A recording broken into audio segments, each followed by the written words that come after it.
Eu quero, inclusive, Netinho, também pensei, rascunhei aqui para não esquecer de falar sobre isso, mas você novamente trouxe, antecipou um outro ponto na conversa, e eu acho isso bom porque termina ficando mais espontâneo mesmo. Mas uma coisa interessante que você levanta aí, digo aqui a você, a Tamires e aqueles que estão nos assistindo e nos ouvindo igualmente, uma coisa interessante, o que chama a atenção na vida, estou me referindo ao fato de que você citou Eclesiastes, quando ele declara o quanto estudou, o quanto investigou, o quanto buscou, Quanto o construiu, quanto né? construiu, e terminou descobrindo que isso tudo era cansaço, era enfado. O resultado de tudo era muita canseira e muito enfado. Ele não estava menosprezando ao trabalho de pesquisa, o desejo de crescer em sabedoria, em força, em conquista. Não, mas estava dizendo que o resumo é que tudo aquilo termina sendo muita canseira, muito enfado. Por que estou dizendo isso? Porque a gente, às vezes alguém tem o equívoco, vou chamar assim, o equívoco de pensar que Deus deu aquela sabedoria a Salomão e está aqui. Não, Salomão era um iluminado. Eu volta e meia uso essa expressão. Salomão era o iluminado. Deus resolveu dar a ele sabedoria, sabedoria tal que ele tinha resposta para tudo, mas na verdade é que não é assim. Salomão diz nessa passagem que você fez menção, da canseira, do enfado, resultante do trabalho, resultante da pesquisa, resultante da luta. Agora, também vamos admitir, eu não estou sendo infantil ou nem desconhecedor, a ponto de acreditar que toda a sabedoria e conhecimento que Salomão adquiriu era fruto exclusivo do seu estudo, da sua pesquisa. Não, não era. Minha compreensão é a de que aí havia uma harmonia. O dom especial que Deus deu, a sabedoria que Deus resolveu dar a ele, e aí é preciso ficar com o que a Bíblia diz, a gente não deve cometer o pecado de desmerecer ou de menosprezar o que a Bíblia diz, apresentando o achismo. Não, eu acho isso, eu acho aquilo. O meu achismo aqui não vale de nada diante do que está declarado na Bíblia, santa palavra de Deus. E disse isso para dizer, foi o próprio Deus que declarou. Foi o próprio Deus que declarou. Voltando um pouquinho na história, isso aconteceu porque Salomão resolveu. Deus, a Bíblia diz que Deus apareceu a Salomão num sonho e deu a ele uma oportunidade, não é? Ele era filho de Davi, um homem notável. Davi foi, eu acho que não é precipitado dizer que Davi, a despeito de quem foi Salomão, mas Davi foi um dos reis mais importantes, se não o mais importante rei de Israel. O primeiro rei de Israel foi Saul, que reinou 40 anos. Na sequência veio Davi, que também teve um governo de 40 anos, que foi seguido pelo seu filho Salomão, que também reinou 40 anos. Israel teve um período de 120 anos no governo de três homens, Saul, Davi e Salomão, respectivamente. Mas, quando Salomão, ainda muito novo, assumiu o trono, não é?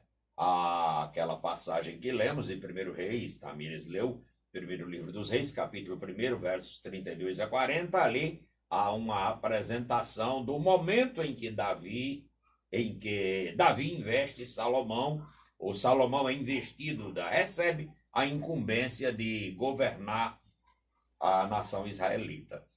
E Salomão ficou preocupado. Ele revelou uma preocupação. Deus aparece a ele e diz a ele: olha, Diga o que é que você quer que eu faça. Qual é o seu pedido para que eu lhe atenda? Aí ele apresentou uma preocupação que estava no seu coração. Só, olha, o teu povo é um povo numeroso. Israel se tornou um povo grande, uma grande nação.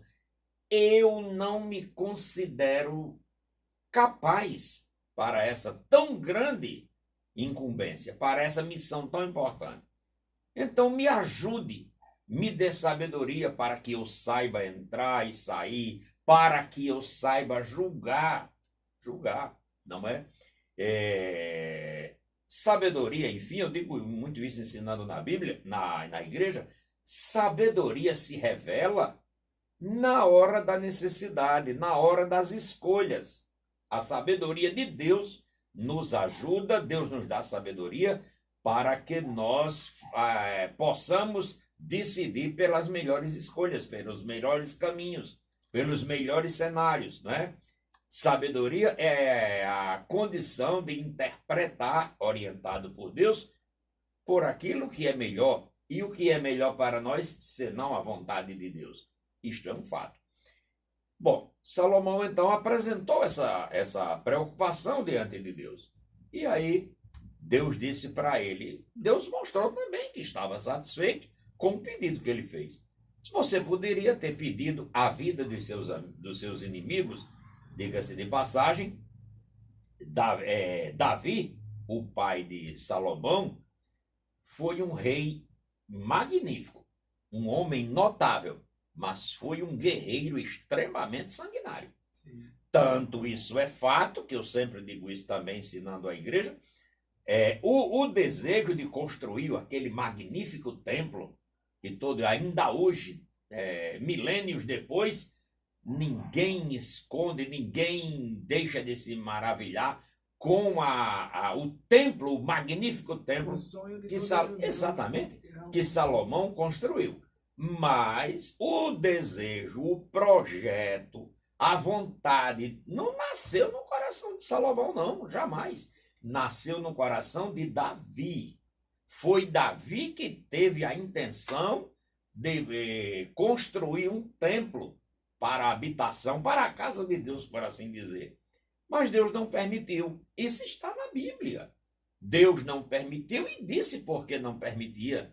Deus não permitiu porque Davi era um homem, um guerreiro muito valente, que tinha derramado muito sangue.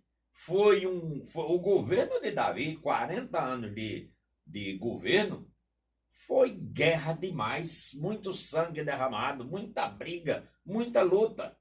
E aí Deus disse, não, mas vou lhe conceder uma coisa, não vou permitir que você construa o templo, mas dos seus lombos, aí fez uma promessa fantástica a Davi, dos seus lombos, na sua casa, vamos trazer para uma linguagem mais franca nossa, um de seus filhos eu vou permitir, vou ajudar, e a ele eu vou conceder a construção do templo, né? A realização daquele projeto tão importante que tinha nascido, repito, no coração de Davi, não de Salomão. E aí Salomão diz a Deus, eu não tenho condição, eu não posso guiar esse povo, eu preciso da tua ajuda. Aí Deus diz, como você não pediu a vida dos seus inimigos, como você não pediu riqueza, como não você pediu, vamos usar a expressão que não está na Bíblia, mas eu vou me permitir fazer esse comentário, não me permitiu bens materiais, então agora eu vou lhe dar o que você pediu e o que você não pediu. Vou lhe dar sabedoria, como antes de você não houve igual, vou te dar riqueza, influência, finalmente, vou te dar uma posição que antes de você não houve e depois de você não haverá por todos os seus dias. E a verdade é uma coisa que eu fico maravilhado, lendo a Bíblia, a história de Salomão, através da Bíblia Sagrada, a Bíblia declara isso com muita ênfase, que os governantes dos dias de Salomão, eles vinham de longe, e eram muitos, muitos. Eles vinham a Salomão para ver o seu modelo de administração, para ouvir a sua sabedoria, para observar como as coisas eram conduzidas, porque foi de uma proporção, de uma grandiosidade tão maravilhosa que chamava a atenção de toda a terra nos dias de Salomão. E aí não dá para deixar de considerar uma coisa. Não é somente a grandeza, muita riqueza que acumulou, como por exemplo, uma coisa que eu fico assim, admiro demais, até pela formação, né? De formação, eu sou administrador e tive a alegria de ser convidado para fazer o discurso no dia da minha formatura. Eu nunca me esqueço, orando e pedindo inspiração a Deus para escrever o que ia dizer diante da turma e de todos os presentes. Eu terminei apresentando o exemplo de Salomão, um exemplo de 3.000 anos passados. A administração moderna, como nós conhecemos hoje, é coisa nova aí agora, final do século XVIII, início do século XIX, com a Revolução Industrial. Mas o modelo de administração desenvolvido por Salomão há 3.000 anos atrás chamava a atenção de todo mundo e admira ainda hoje.